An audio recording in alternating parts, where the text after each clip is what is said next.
Hola a todos. Hoy nos metemos de lleno en la regulación financiera colombiana para desglosar un tema fundamental, el capítulo 3, que nos habla sobre cómo se administran los bienes recibidos en pago. Vamos a ver qué hacen las entidades financieras con esos activos que reciben cuando alguien simplemente no puede pagar su deuda.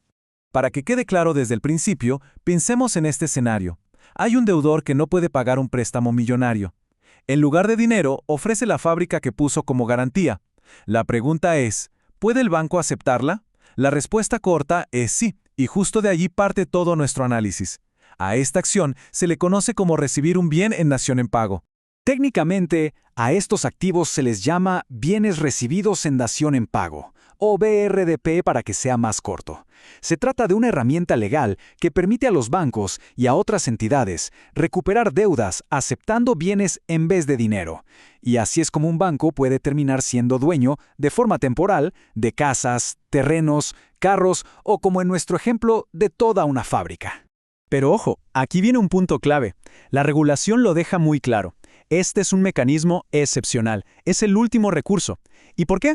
Bueno, porque el negocio de un banco no es vender propiedades, es gestionar dinero y riesgo financiero. Convertirse en una especie de inmobiliaria no es lo suyo. Por eso la ley es tajante. Estos bienes son una posesión temporal y hay que venderlos. Para que no nos perdamos, aquí tenemos nuestro mapa mental de hoy. Primero, vamos a entender bien el concepto central. Luego veremos qué es eso del sistema de administración que los bancos deben tener. Después nos metemos con los números para ver cómo se calcula el riesgo. Seguiremos con los plazos para vender y al final repasamos otras reglas importantes que no se nos pueden escapar. Bueno, empecemos con el primer punto de nuestro mapa, el sistema de administración. Una entidad financiera no puede simplemente empezar a recibir bienes sin tener un plan. La regulación exige que cada una tenga un sistema de administración de BRDP, algo formal y bien estructurado, para manejar estos activos de una forma ordenada y controlada. Y este sistema se sostiene sobre 4 pilares. Primero, las políticas, o sea, las reglas claras sobre qué se acepta y cómo se va a gestionar. Segundo, los procedimientos, el paso a paso detallado con responsabilidades bien definidas. Tercero, una metodología para calcular cuánto se podría perder. Y cuarto, los mecanismos de control, para vigilar que todo el proceso funcione como debe ser. Miren esto, que es bien interesante. Aquí se ve clarísimo cómo se dividen las responsabilidades. Por un lado tenemos a la junta directiva, que juega en el nivel estratégico.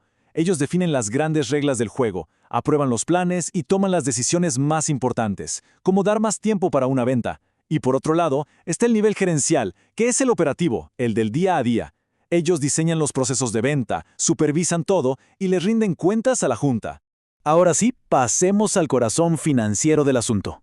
Aquí es donde las reglas se vuelven números. Cuando un banco recibe uno de estos bienes, asume un riesgo, el de no poder venderlo por lo que esperaba.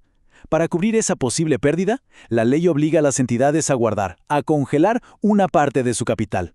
A eso se le llama provisiones. Para calcular estas provisiones, cuando se trata de inmuebles, las entidades tienen dos caminos. El primero, que es el más sofisticado, es crear su propio modelo interno basado en sus datos históricos. Claro, esto lleva tiempo y recursos, pero les permite calcular el riesgo con más precisión. La otra opción, si no tienen un modelo o el regulador no se los aprueba, es usar una fórmula estándar, que es mucho más rígida y, como vamos a ver, está diseñada para presionar. Si una entidad usa su propio modelo, lo primero que calcula es la tasa base de provisión, que llamamos V. Esto es básicamente la pérdida que el banco espera tener desde el primer día. Se calcula como 1 menos la tasa de recuperación, R, un número que sale de su propia experiencia vendiendo activos parecidos en el pasado. Y aquí viene la parte inteligente de la norma, el segundo componente, el factor de ajuste, o F. Piensen en esto como una penalización que crece con el tiempo. Mientras más se demora el banco en vender el activo, más grande se hace este factor. El resultado, tienen que provisionar más y más dinero, lo que crea un incentivo económico muy fuerte para vender rápido. Y aquí está la fórmula completa. La provisión total que llamamos P es la suma de la tasa base B más el factor de ajuste F, y todo eso se multiplica por el valor por el cual se recibió el bien.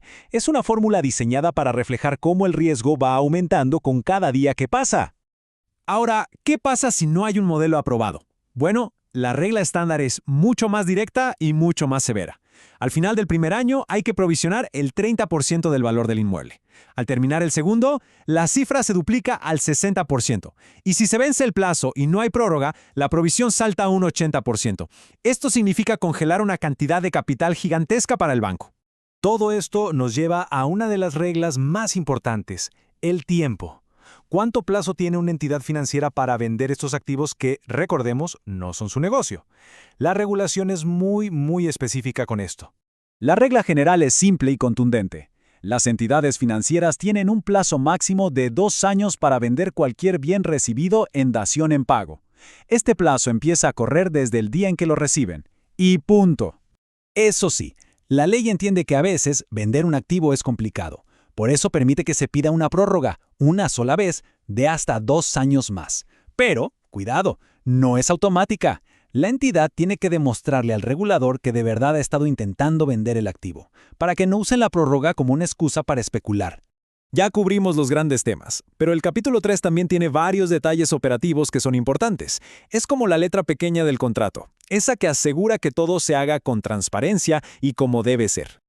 A ver, repasemos 3 puntos clave bien rápido. Primero, los avalúos para saber cuánto valen los bienes tienen que ser recientes, de menos de 3 años. Segundo, en la contabilidad hay que ser muy claros y separar lo que es un gasto para mantener el bien de lo que es una mejora que le añade valor. Y tercero, el revisor fiscal, el auditor, tiene la responsabilidad directa de revisar que todas estas reglas se cumplan al pie de la letra.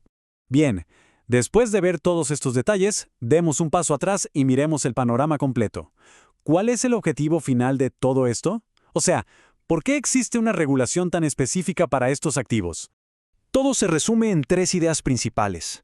La primera, dejar claro que estos bienes son algo temporal, no son inversiones para quedarse con ellas. La segunda, obligar a las entidades a ser muy ordenadas y disciplinadas en su gestión. Y la tercera, y quizá la más importante, usar castigos financieros, como las provisiones, para proteger la salud del propio banco y asegurar que no se llenen de activos que no producen nada. Y para cerrar, queda una pregunta más grande en el aire. Esta regulación, en el fondo, es un ejemplo de un desafío mayor: buscar el equilibrio.